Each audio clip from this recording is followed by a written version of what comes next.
On a Monday morning in autumn in Sydney, Australia, a man named Lachlan Stevens was boating with his close friend from Sydney Harbour, heading toward Cronulla Bay. Around 7:30 a.m., as the boat was about to dock at the bay, Lachlan suddenly noticed something unusual on the water's surface. A long blue tarp was floating nearby, its appearance so strange that he couldn't ignore it. Driven by curiosity, Lachlan slowly steered the boat closer.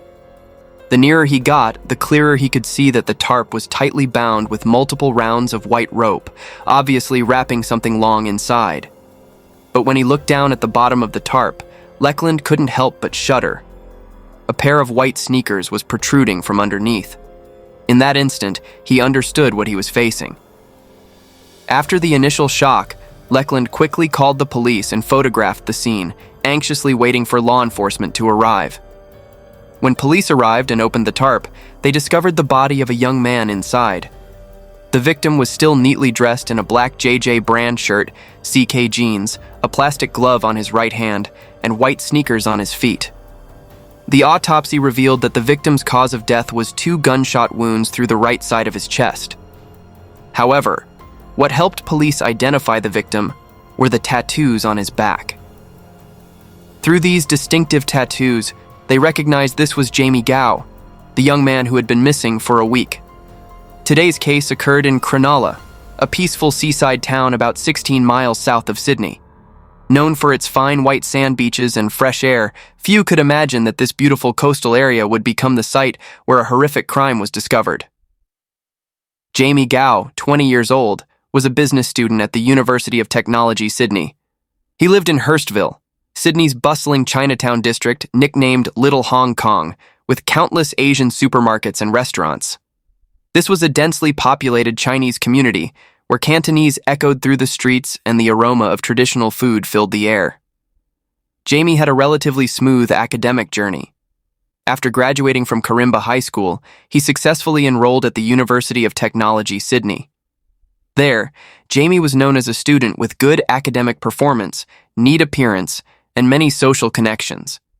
Before the tragedy occurred, he had been dating a Japanese girl for several months. On the surface, Jaime was completely like a normal college student, regularly attending classes, frequently meeting friends after school, and participating in typical social activities. No one could have guessed that behind this handsome exterior and seemingly normal lifestyle, this 20-year-old harbored a dark secret. The truth was that Jaime had been living a double life. In the shadows, he was a core member of San Hoi Hong Kong, a transnational criminal organization originating from China. To police, the name Jaime Gao was not unfamiliar. They had begun monitoring him since 2011 on charges of smuggling and distributing illegal substances when he was just a 17-year-old high school student. Throughout the following years, Jaime cleverly used his student identity as perfect camouflage. This clean facade allowed him to operate quietly within the smuggling and drug distribution network without much suspicion. By 2014, at age 20, Jaime held a key position in the San Hoi organization structure in Sydney. Those close to Jaime began noticing changes in his attitude from May 2014. He frequently mentioned a big opportunity coming up, a deal that could bring enormous profits. Jaime's excitement was so obvious that he spent considerable time carefully preparing for this important day. The fateful day finally arrived. Tuesday, May 20th, 2014. That afternoon, Jaime drove his white sedan with 2 friends to the Padstow area in South Sydney. Before leaving the car, he deliberately left his phone, wallet, and personal belongings in the vehicle. Carrying only a bag, Jaime walked toward another car that was waiting, a scene clearly captured by security cameras. The 2 friends from Hong Kong remained in the car, patiently waiting for his return. Initially, the 2 friends waited patiently, but as time passed and Jaime still didn't appear, worry began to creep into their minds. The appointed time had passed, yet there was still no sign of him. Unable to sit still any longer, the 2 decided to drive around looking for him.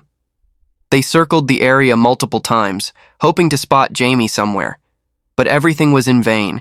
Jaime seemed to have vanished without a trace. As their unease grew, they realized the situation might be very serious.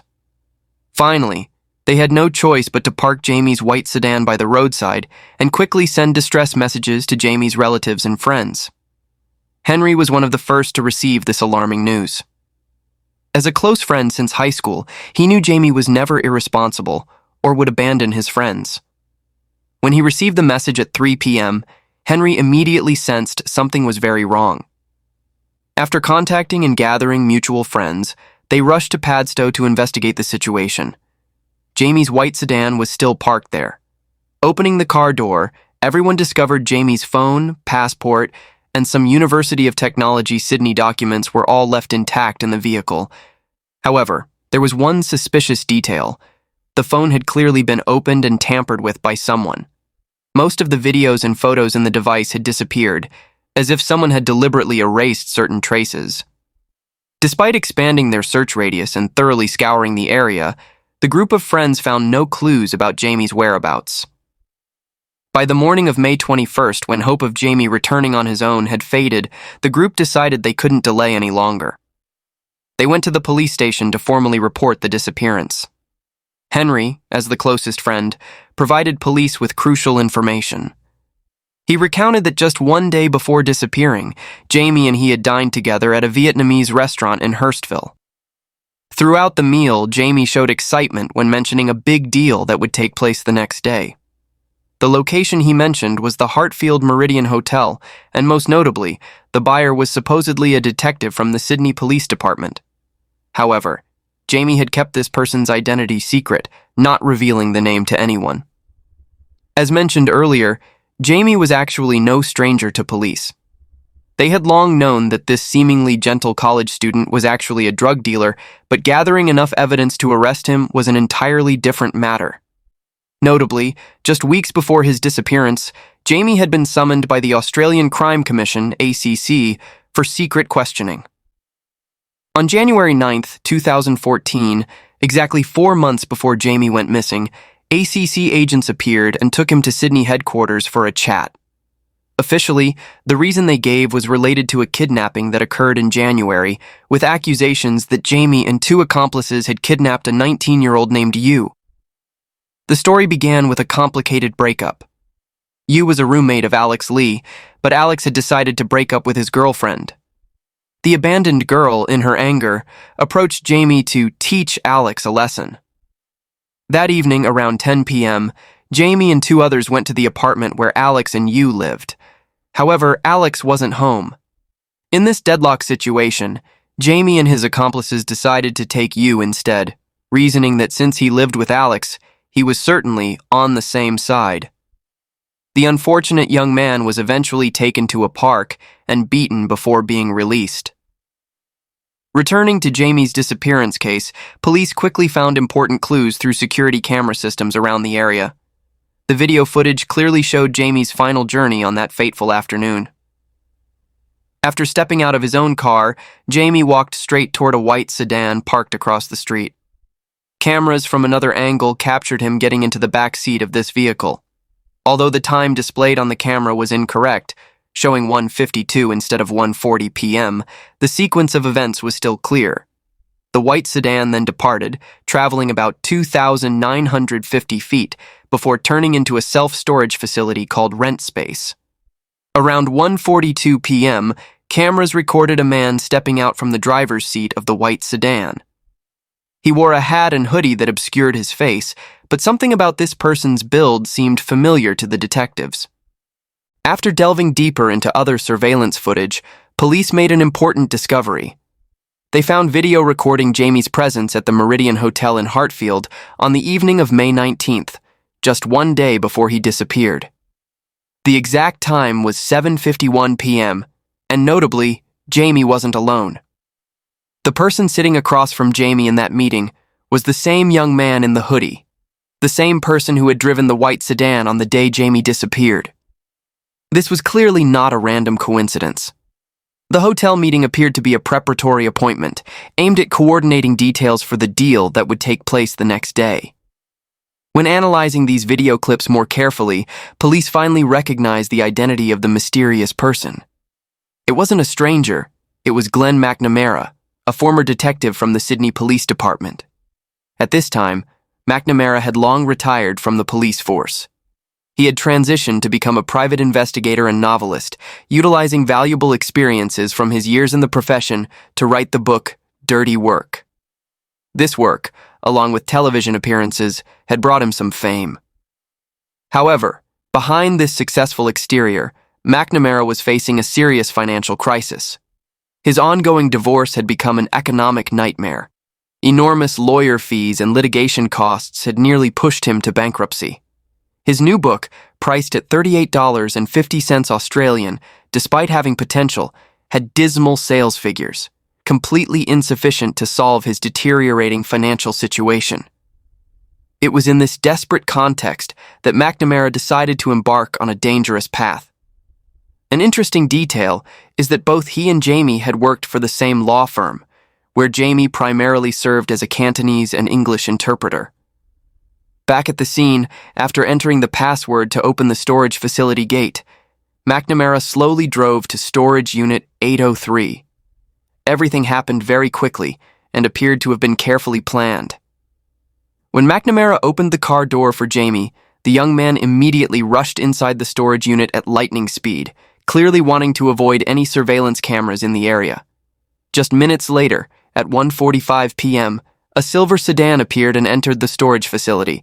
The driver appeared very cautious. They drove around the area in a complete circle, as if checking whether anyone was following. Only after being certain the area was completely deserted did the car stop opposite storage unit 803. An elderly man wearing a hat stepped out of the car, walking with a distinctive limp. He moved slowly to storage unit 803 and knocked on the door. All his actions were conducted calmly, as if this was a pre-arranged appointment. After a few minutes inside, the old man stepped out and returned to his car with staggering steps. A notable detail was that he adjusted his car's position so that the trunk of the silver sedan faced directly toward the trunk of McNamara's white car. At this point, McNamara emerged from the storage unit, having completely changed his outfit. He went to his car and retrieved a surfboard bag. Notably, at this time the bag appeared very light, and McNamara could easily carry it. However, when McNamara pulled that bag out of the storage unit the second time, everything was completely different. The bag now looked heavy and bulky to the point where he had to struggle greatly to move it. The two men then worked together to lift this mysterious bag into McNamara's trunk.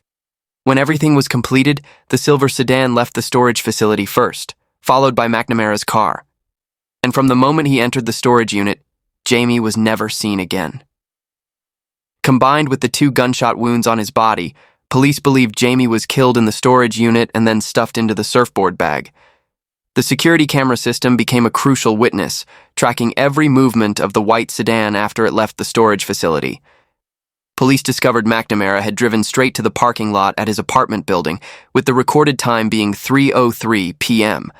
This time, cameras clearly captured the license plate VV67PX.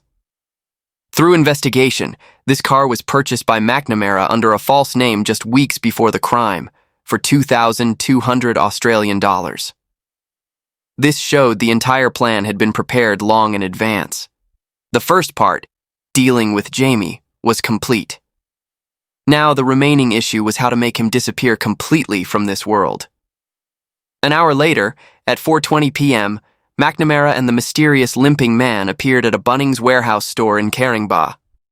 The two appeared completely relaxed, even chatting cheerfully like normal weekend customers going shopping. At the store, they bought a coil of rope and rented a pulley system, tools that would serve the final stage of their cruel plan. They then moved down to the underground parking garage and carefully transferred the surfboard bag containing Jaime's body onto McNamara's small boat. After completing this heavy work, McNamara even stopped to buy 6 beers to celebrate the success of their plan with his accomplice. The image of 2 men sitting and drinking beer leisurely after just killing someone and preparing to dispose of the body was truly haunting. What was special about this case was that police didn't need to waste time investigating to identify the mysterious limping man. With just one look, they immediately recognized him as Roger Rogerson, a name that had become a dark legend in Australian police history. To understand why Roger was involved in this case, we need to step back and learn about the man who was perhaps the most famous corrupt detective in Australian history. Roger's life story, if told in detail, could fill an entire thick novel, but the key points in his life will help us better understand why he was present in Jaime Gao's murder. Roger was born on January 3, 1941, in Bondi, Sydney. When he was just 6 years old, his family moved to Bankstown, where he grew up in an ordinary working-class family. His father worked as a boilermaker. His mother stayed home caring for the children, a typical picture of Australia's working-class families at the time. From a young age, Roger was not only intelligent, but also had excellent academic performance. Notably, since high school, Roger had harbored dreams of becoming a police officer. However, his mother didn't approve of her son's career plans, hoping he could become an engineer instead. His father's opposition was even stronger. He not only disapproved but showed hatred for the police profession. From the perspective of a worried father, this viewpoint was completely understandable. Police work at that time didn't pay well, but was full of risks and dangers. Australian society was going through a period of instability. Drugs were beginning to spread, weapons were increasingly used in criminal activities. The shootouts between police and gangs that we often see in Hollywood movies were the harsh reality that law enforcement had to face daily. But Roger was a young man with a strong and determined character. Despite family opposition, he remained committed to pursuing his dream. In January 1958, at just 17 years old, Roger officially joined the police academy. After 2 years of rigorous training, 19-year-old Roger officially became a New South Wales police officer. His first assignment was Paxton Police Station.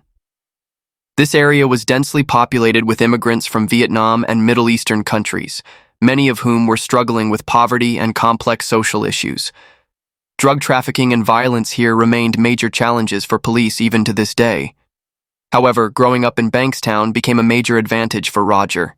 He knew the area like the back of his hand, knowing exactly who was who in the region. Roger knew precisely who the criminals were, who was involved in drug trafficking networks, and, most importantly, he knew how to approach and extract information from them. This ability to gather exclusive intelligence quickly made Roger a valuable information source for veteran detectives. After just a few years of effective work, the police department decided to promote Roger to detective. Over the following decades, Roger built a reputation as a tough detective, actively solving many major cases and frequently appearing on newspaper front pages. He became a symbol of justice in the public eye, with many in the police force believing he would be a future commissioner. However, behind his righteous exterior, Roger was actually running an underground criminal empire. He controlled gangs, turning many crime bosses into his pawns. Anyone who touched his interests had to pay dearly. In 1981, Roger shot and killed drug dealer Warren Lanfranchi in broad daylight, stole $10,000, and claimed self-defense. Despite being charged, he was acquitted due to lack of evidence. After Lanfranchi's death, his girlfriend Sally Ann spoke to the media. "I've been paying police for 10 years. These are extraordinary allegations. I know it sounds unbelievable, but it's real and it's happening." Despite Sally Ann's testimony, Roger still escaped conviction, receiving only 9 months in prison for obstructing justice. The chain of mysterious deaths continued. In 1984, undercover police officer Michael Drury was shot, luckily survived. In 1985, hitman Chris Flannery, who was believed to work for Roger, disappeared. In 1986, Sally Ann was found drowned with signs of strangulation. Police believed Sally Ann was killed because she continuously exposed police corruption in the media, affecting Roger's promotion ambitions. With his long experience in solving cases, Roger had concealed all evidence and continued to escape justice. On April 11, 1986, Roger was finally dismissed from the police force. Losing his job but not his wits, he quickly found new ways to make money. Media interviews, hosting talk shows, 2006, writing for the Daily Mail, commenting on the TV series Underbelly, 2008, and publishing the novel The Dark Side, 2009. Despite earning considerable money, Roger was constantly involved in lawsuits. After paying lawyer fees, he remained financially strained. Despite experiencing many ups and downs, Roger still proved himself very adaptable and capable of seizing every opportunity. His driving motivation was always clear and consistent: money. It was this bottomless greed and desire that led him to Jaime Gao's murder in 2014. The morning after the crime, at 7:32 a.m., elevator cameras in the apartment building where McNamara lived recorded two men carrying fishing rods, appearing like normal people going fishing early in the morning. These were McNamara and Rogerson. Just minutes later, parking lot cameras captured McNamara driving a blue sedan pulling a small boat leaving the area. What was terrifying was that in the blue tarp on the boat was Jaime Gao's body, the 20-year-old still intact from the night before. This sea trip lasted 3.5 hours. At exactly 11:03 a.m., McNamara returned to the harbor, but the blue tarp had completely disappeared. The mission to dispose of Jaime was complete. After finishing the most important part, McNamara drove Rogerson back to storage unit 803. Now they needed to carry out the final stage, thoroughly clean the scene, and erase all related traces. Inside the storage unit, 72-year-old Rogerson, despite his limping gait, could be seen meticulously performing cleanup duties. He held a small blue bucket, carefully pouring liquid inside down the drain, possibly to wash away blood traces or other evidence. Meanwhile, McNamara drove back to Bunnings' warehouse in Caringbah to return the rented pulley system. After a stressful day of work, the two ended by calling some friends to a bar to drink and celebrate. Their relaxed and normal attitude was truly terrifying. In the eyes of these two former detectives, killing someone and disposing of the body was simply physical labor, causing no panic or worry whatsoever. On May 23, 2014, Jaime had now been missing for 4 days. McNamara maintained his normal daily routine, parking the white sedan in the familiar parking lot under the apartment building. At 9:43 p.m., he leisurely opened his mailbox to get mail, then slowly returned to his apartment to rest, completely unaware that he was already in police crosshairs. Through surveillance camera systems, police had closely monitored all his activities over the past days. They were just waiting for the right moment to act. 4 hours after McNamara fell asleep, police began their nighttime raid. 1:25 a.m. I am currently present at the rent-a-space business on Davies Road, Padstow, preparing to execute a search warrant for storage unit 803. This storage unit, just a few square meters, was packed with old furniture, tables, chairs, cardboard boxes, and other items, creating a small maze. According to forensic expert assessment, Jaime might have been sitting on a chair when he was shot dead by the killer. After hours of meticulous evidence collection at the scene, the investigation team left storage unit 803 and immediately moved to the next target. At 4:30 a.m., they were present at McNamara's apartment parking lot. At the parking lot, police had quietly towed away McNamara's white sedan without making loud noises. What pleasantly surprised them was what they found inside the car. "There's an object I found under the driver's seat, appears to be carefully wrapped," a police officer reported. Not only was there a brown bag under the driver's seat, they also discovered a blue backpack under the rear seat containing 2 more drug packages. In total, 3 drug packages weighing 6.1 pounds with an estimated wholesale value of 700,000 Australian dollars. If distributed retail to the market, this figure could reach 3 million Australian dollars. This discovery helped police understand the real motive behind Jaime's murder. This wasn't just a simple homicide, but a planned drug robbery. Early in the morning, McNamara went downstairs to check and was shocked to discover his car had vanished without a trace. It was hard to believe that McNamara could calmly leave $700,000 worth of drugs in the car for so many days, an action showing recklessness to a bizarre degree. Realizing the situation had become serious, he quickly called Rogerson. At this time, Roger was at Sydney Airport, but not to flee. He had been invited by friends in Brisbane to participate in a charity fundraising event. After learning Roger was at the airport, McNamara didn't hesitate to rush there for a meeting. This emergency meeting took place in a tense atmosphere as both realized the situation had spiraled out of control. After quickly discussing how to respond, they decided to continue with the original plan. Roger would still fly to Brisbane as planned to avoid suspicion. However, this strategy couldn't save McNamara. That evening, at exactly 6:20 p.m., Sydney police arrested him at the airport. Just 1 hour later, at 7:27 p.m., a large police team was present at Roger's private residence in Sydney. In an unprecedented scene, they held a press conference right in front of the house, witnessed by his shocked wife. Currently at home is Mrs. Roger. The other person living here is Mr. Roger, but he's not currently at home. He's in Brisbane and is expected to return on Tuesday, a police spokesperson announced.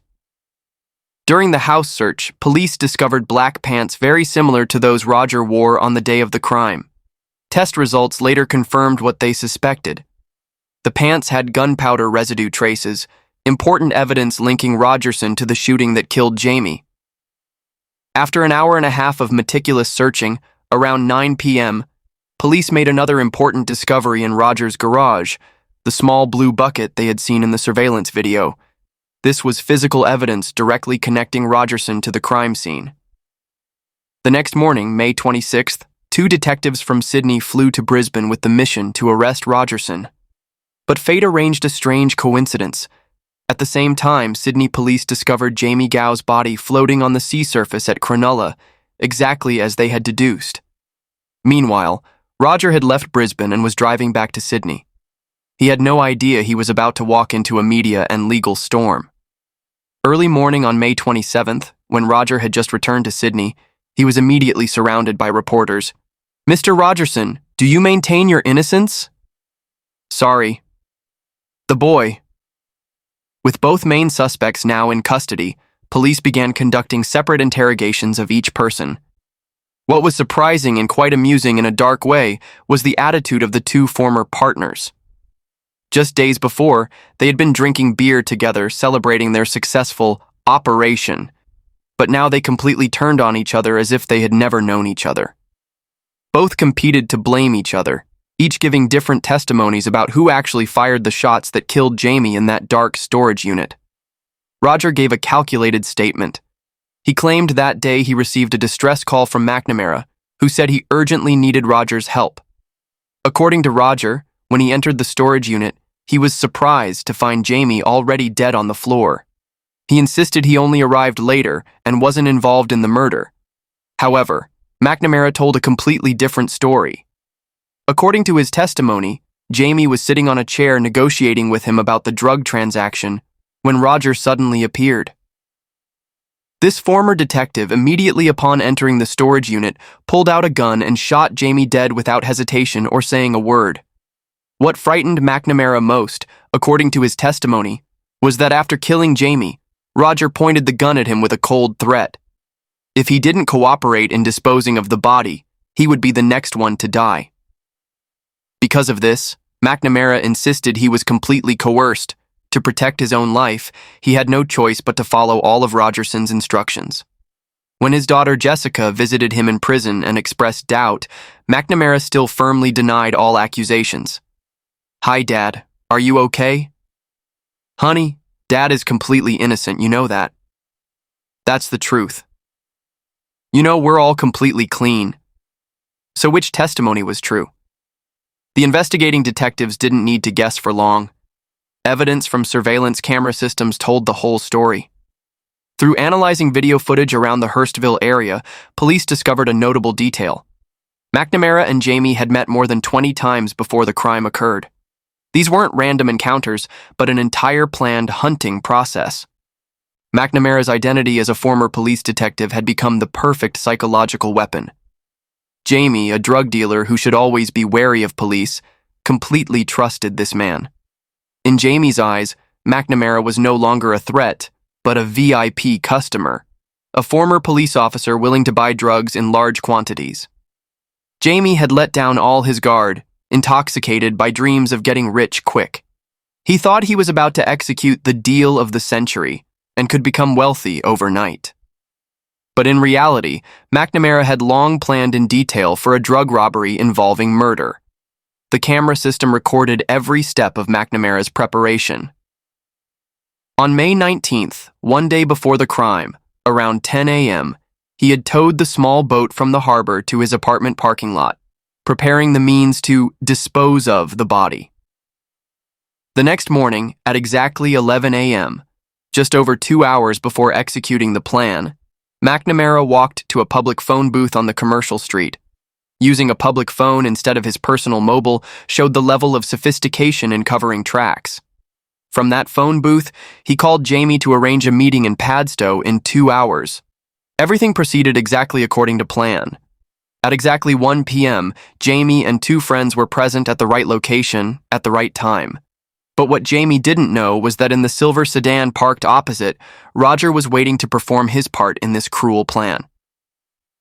When Jaime walked toward McNamara, Roger started his car and left the parking lot, a calculated move to avoid being identified on camera. Then all 3 had their fateful meeting in storage unit 803. However, only 2 people came out alive. Although Roger stubbornly claimed McNamara was the shooter, scientific evidence revealed the truth. Test results showed both Roger's pants and jacket had gunpowder residue traces, while McNamara was completely clean.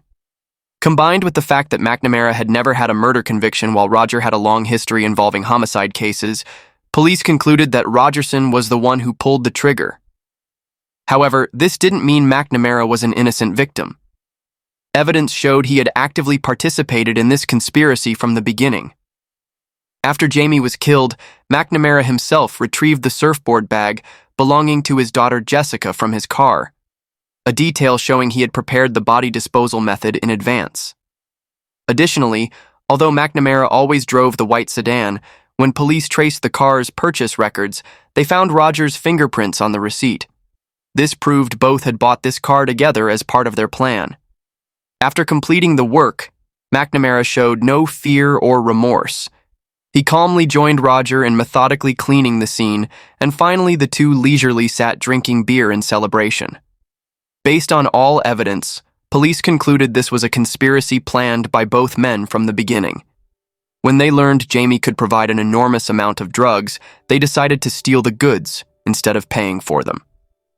Regarding Jaime, police believed the young man made a serious mistake regarding a basic rule in the underworld. The buyer must show cash first before the seller provides the goods. But Jaime, blinded by greed and excessive trust in McNamara, brought all the drugs without demanding to see money first.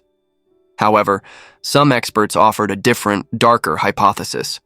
They suggested this entire deal might have been a trap set up by San He itself. The organization might have proactively contacted the 2 corrupt former detectives, asking them to eliminate Jaime, a member who was becoming dangerous. The reason was simple. After the kidnapping incident, Jaime had fallen into the Australian Crime Commission's crosshairs. San He had reason to worry that he might be persuaded to cooperate with law enforcement agencies. According to this theory, the $700,000 worth of drugs was the payment for the 2 killers. Whatever the truth, Jaime's fate seemed predetermined from the moment he stepped into storage unit 803. After 6.5 days of deliberation, the jury concluded that Roger Rogerson and Glenn McNamara were guilty of murdering student Jaime Gao 2 years earlier. Rogerson remained silent when the life sentence was announced, but accomplice Glenn McNamara beat his chest and shouted, "Be strong," as he was led away from court. 3 months after the verdict, in September 2016, the judge officially sentenced both former detectives to life imprisonment. Both Rogerson and McNamara appealed multiple times, but all were rejected. What are your thoughts on today's case? Please share in the comments below. Thank you for watching and see you in the next videos.